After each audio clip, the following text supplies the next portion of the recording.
لطيفة بتقول ايه في اغنية جديدة حلوة جدا اسمها مطول الوجع شكله. هي يمكن الاغنيه اسمها مطول الوجع بس شكله دي هم مش كاتبينها في الاسم، لكن هي لايقه جدا انها تبقى الاسم ثلاثي كده، مطول الوجع شكله. ليه بقى بقول كده؟ عشان اظن واضح ان الاغنيه باين عليها انها بتتكلم على ايام ما بعد الانفصال، ايام ما بعد خروج حد من حياتنا. تحس بقى ان مطول الوجع دي عايزه تقول لك كده بيننا مطولين داخلين على نفق مظلم مليان اسئله ووجع.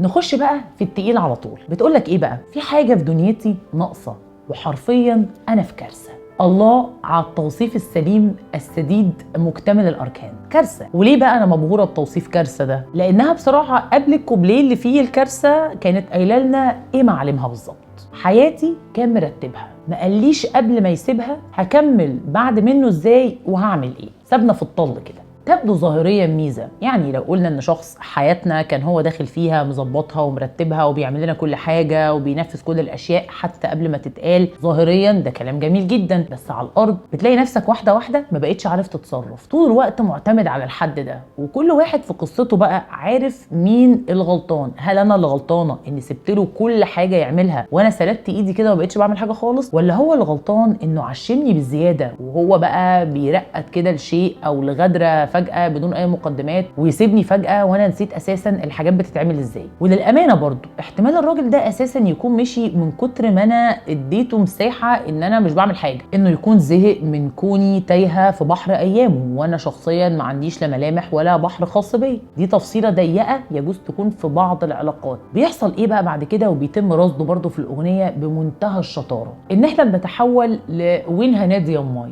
بنسأل كل الناس ونصحي أصحابنا الفجر، هو أنتوا فعلاً بتنسوا؟ هو حقيقي الانسان بيجي له وقت يقدر ينسى حد كان واخد عليه ومتعود عليه في ايامه وفجاه ما بقاش موجود؟ فيتقال التالي في الاغنيه: ما سبتش حد قدامي ما سالتوش. بينسى ازاي؟ ولو في مكاني يعمل ايه؟ بقيت بقى نموذج ايه؟ المجنونه المزعجه اللي طول الوقت عايزه تدور على اجابه، حتى لو قاعدين في قاعده مع ناس ما نعرفهاش تلاقي نفسك بتفرك عشان تفتح موضوع الانفصال وازاي الناس بتتعافى وازاي الناس بتخرج من العلاقات الصعبه او اللي كنا فيها فترات طويله وايه الحل والعمل في كده. وتلاقي ان في اشخاص فعلا ممكن في المرحله دي تمل منك وتبعد لانك عمال بتعيد وتزيد في نفس الحدوته بكل تفاصيلها كل يوم. لا وما شاء الله عليا عملت اللي قالوه كله وبرضه ما نسيتهوش. هي ده الكلام بالنص اللي اتقال في الاغنيه، يمكن بس ما شاء الله عليا قلتها من نفسي، يعني احساسي اللي هو النموذج ده الله اكبر يتحسد، يعني من كتر ما هو بيحاول ينفذ كل اللي بيتقال له وبرضه يا عيني بيبقى مزروع في نكد وبؤس الى حد ما هنلاقي في الاخر حل ان شاء الله. يعني كملوا معايا للاخر هنوصل لحل.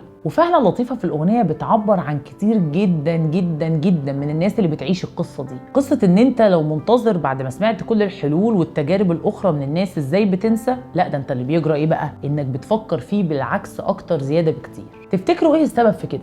خصوصا ان الاغنيه في اخرها لطيفه بتسيبنا قدام سؤال وبتقول: مش عارفه هفوق امتى من اللي انا فيه، وكل محاوله للنسيان بتفشل ليه. وده اللي انا قلت من شويه كده، استنوا معايا للاخر ويمكن نفهم. تسمح لي بقى استاذه لطيفه اكمل الجزء اللي ما اتقالش في الاغنيه، وعلى اعتبار انها اغنيه هي سابتنا قدام المشكله والطرح، بس الحل ده بقى بتاعنا احنا كبني ادمين نجتهد فيه في الدنيا. لطيفه ما كانتش عارفه تنسى في الاغنيه، وكل الناس اللي هتقيس على نفسها الاغنيه لان هي ما بذلتش المجهود بتاع النسيان، هي بذلت المجهود بتاع ان احنا بالعكس عمالين نعيد انتاج الحدوته باشكال مختلفه، نسال الناس طول الوقت، نفضل نحكي طول الوقت عن كل المأساويات. اضف الى ذلك بقى التفاصيل الاهم جدا اللي بتخلي الناس فعلا ما تنساش وتاخر كتير جدا مرحله انها تفوق، لانك ببساطه هتفوق لما تساعد نفسك، ما تستناش حد هو اللي يساعدك. الناس يا دوب بتدينا رؤوس موضوعات، اللي هيقول لك نصيحه او اللي هيقول لك تجربته هيقولها ويروح يمارس بقيه حياته عادي جدا وينام. مين بقى اللي بالليل ما بينامش؟